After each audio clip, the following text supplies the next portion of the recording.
hear me? We have Cade Ballard. Ken Kraetzer, want to start us off? Yeah. Cade, good to see you. Ken Kraetzer, SALRadio. First off, second spring practice, how'd it go for you? It's been a good start to the spring. You just get out there and you install and run the plays. They install in the meetings. It's kind of just fast paced. I think everybody's got a good grasp of offense that's coming back, and the young guys are doing a great job of learning it and implementing it in practice. Yeah, well, 2020, you had quite a few good games. You had the big game against down at Texas San Antonio, and got in. Tell us a little bit about some of the moments that you've got in games in your career. Yeah, so I'm lucky and blessed to be able to have started 2 games and have some experience. I think that's can give me some confidence knowing that I can do it at this level. And those circumstances during COVID were a little crazy, but we were able to go pull that big win out at UTSA, and then that Mercer game was a good win as well. Very good. And Coach Munkin talked about the experience you bring to the quarterback group the other day. And what are you working on in this spring practice season? I think becoming an upperclassman and being able to lead, and that's a big part of obviously being a quarterback. But just trying to fine tune the details of our offense and work on footwork and stuff that we're all trying to get better at. I think that's the big emphasis that I have, is just getting better each day. I think that's all of our goals, and hopefully I'm doing that. What are you studying at the academy? I'm a systems and decision science major. Very good. Yeah, sir. All right, Kim McMillan. How you doing, Cade? Good to see you. Good to see you. Cade, it's got to be kind of a tough go for you. You had such a successful high school career, but you haven't really had the opportunities here in these first couple of years here. Do you think that you've gotten better as a quarterback even without the actual game experience? I think the intangibles have gotten better. I mean, I'm at one of the most prestigious academies in the world. I think leadership and just I think I've gotten better as a person. I think I've gotten better as a quarterback. I've had a couple opportunities, and I feel like I played well, and it's life. It's the way stuff works, and I'm going to go out there every day in spring ball and just do my best and try to put myself in a good position, but so is everybody else. And I'm blessed to have those 2 opportunities that I did have, and I feel like I have some experience, and coming from a successful high school program, I came to a great school. I'm playing for a great coach and a great program, and I feel like I'm fulfilled right now, and I'm just trying to go out and be better every day. Did you feel as though you said you feel better as a quarterback? What do you think you've improved on in your game? I think I run better than I did in high school as an 18-year-old. I think I'm more developed physically. I think I can take a beating more at a higher level. And I think I command. I think I command better than I did in high school, and I think I've taken multiple strides as a quarterback here at Army.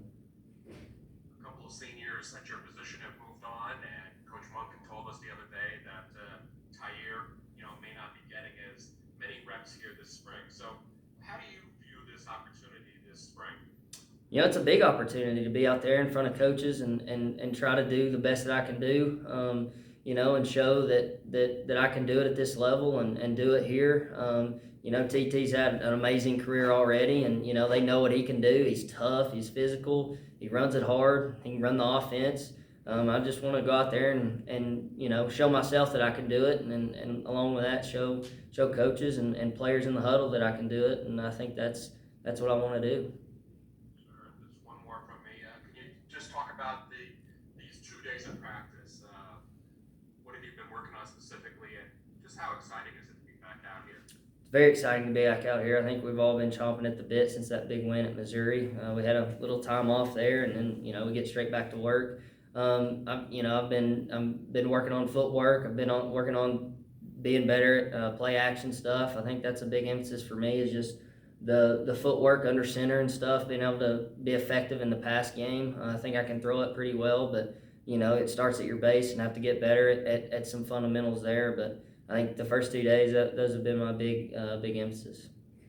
Oh, and I forgot one more. Can you just talk about what Christian Anderson was able to provide you as far as being a leader and knowledge from him? Yeah, I think my relationship with Christian really evolved really fast, really last year.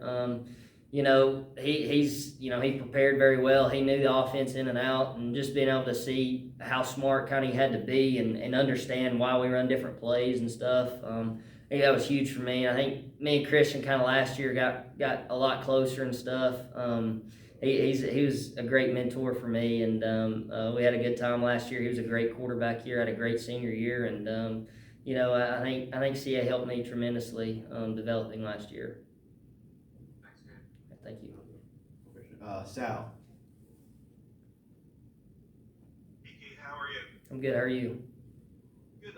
Can you go back to when maybe the first time you started playing the position of quarterback? Do you remember that point? I mean, were you always kind of, was that a position you always wanted to play and were almost like groomed to play, so to speak? Yeah, growing up as a coach's kid, seeing the great ones that my dad had come through his program there growing up, I think I always wanted to be a quarterback. There was a guy that really influenced me, Jordan Greenway, that came through years ago at Greenville High School, and I knew that's a position that I wanted to play.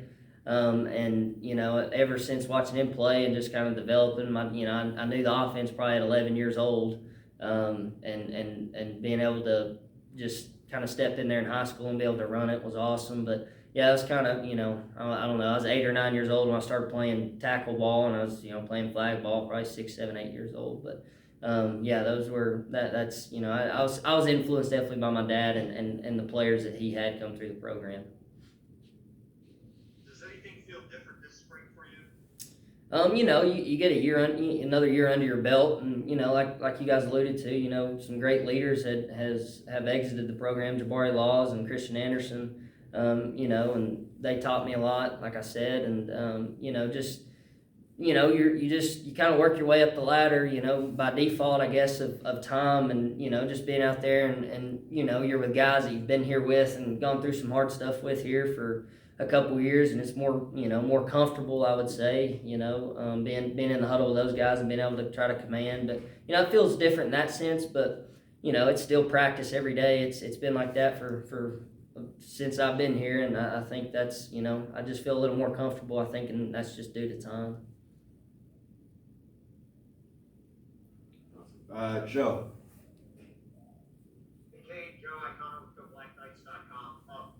One of the things that I think made Army a success last year, and it was talked about a lot of times last year in the media, was the chemistry that you guys had in the quarterback room as a group. And you kind of alluded to some of this, but with Christian and Jabari moving on and graduating, you and Tiger are kind of the leaders of the quarterback room now, the upperclassmen. Can you talk a little bit to the chemistry with the current group and how that's developing, and kind of how you and Tiger stepped up as the leaders of the quarterback room? Well, yeah. Like last year, you're exactly right. I think a lot of the success from our team, stemmed from the chemistry from that quarterback room. And, Jabari and Christian, they did a great job. TT did a great job.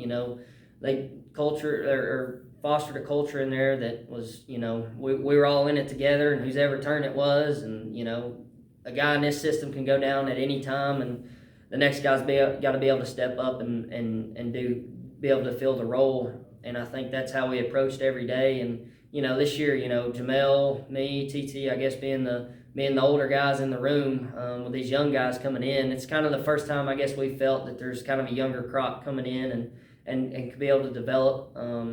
That's exciting for us. I think we want to invest in those guys like Jabari and CA and those guys did the last few years, and I hope we can do an effective job as they did, as leaving a legacy and being able to, hopefully watch on Saturdays and say, I maybe taught him a thing or two.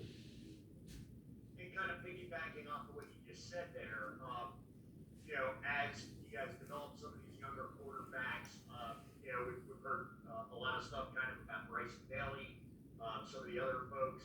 Can you speak to how some of the younger quarterbacks are developing and how they're coming along? And, you know, if you want to mention names, great. If not, that's fine. Yeah, Bryson and Alon, those two guys, have been here for almost a year, and they were on the scout team last year, obviously giving a good look. But they, both of those guys I don't know how. I don't like doing math in public, but 9 months or 8 months that they've been at the academy. I know Bryson they were both at prep school, but they've come a long way since they've been here. But like Bryson and Alon today, for example, we put some stuff in today, and they were able to handle it to a pretty good ability, and that's a testament to them. They've been meeting and with Coach Worley and trying to get better every day, and I'm proud of those guys, and I'm sure they'll keep getting better each day.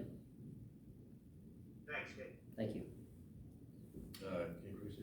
Okay, just to ask you a little bit about interaction with the other members of the offensive team, working with the centers and your backs and slot backs and offensive line. How is that for you, getting reps and just the relationship there?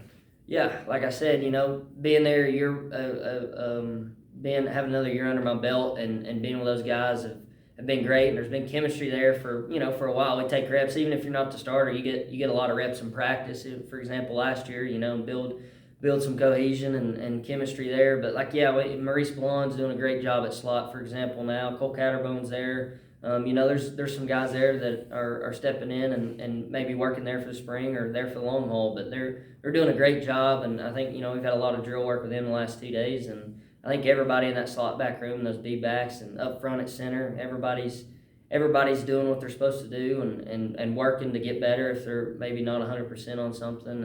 And I think the chemistry's there. It's just keep repping it. Fun thought. I chatted just after the win against Missouri down in Texas. Such a strong positive for the team to be the Southeast Conference school. How has that win carried over into the weightlifting season and now into spring, having ended last year with a strong positive win?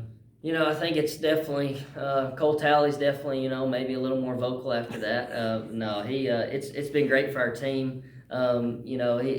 Those guys, they work every day. We're holding during the season. I hold every day for those guys too, and they work really hard. And Jabari to lead them down there and get them into field goal range, and then Cole to step up there and put it through the uprights was awesome.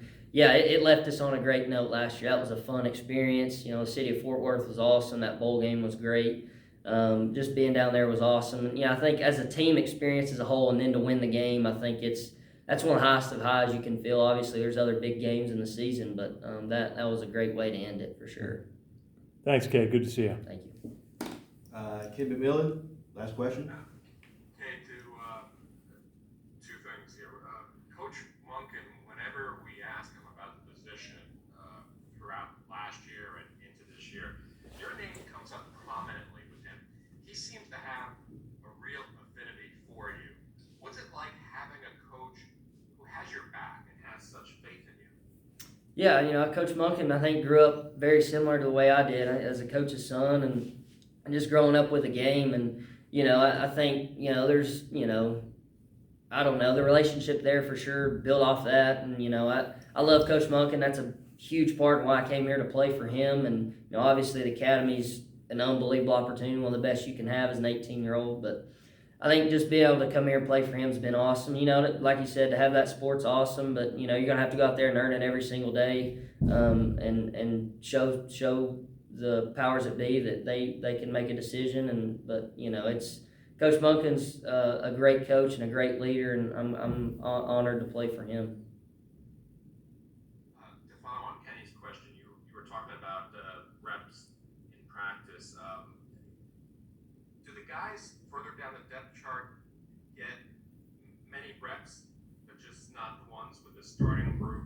And assuming that you are going to be, among the top two or so, does getting reps with the quote starters make you better? During the season, you have individual reps, but the guys that are going to play in the game obviously need to get prepared to play in the game. You gotta do a good job mentally. But in spring ball, it's open season out there. Everybody's got to get better. They got to develop the young guys. They got to make sure the older guys know what they're doing, and getting the reps they need. But you know, they do a great job of spreading the reps around, especially in spring ball. And then you know, in the season, you gotta get prepared to win a game. Right, Good. Right, thank you, Appreciate sir. y'all. Appreciate it.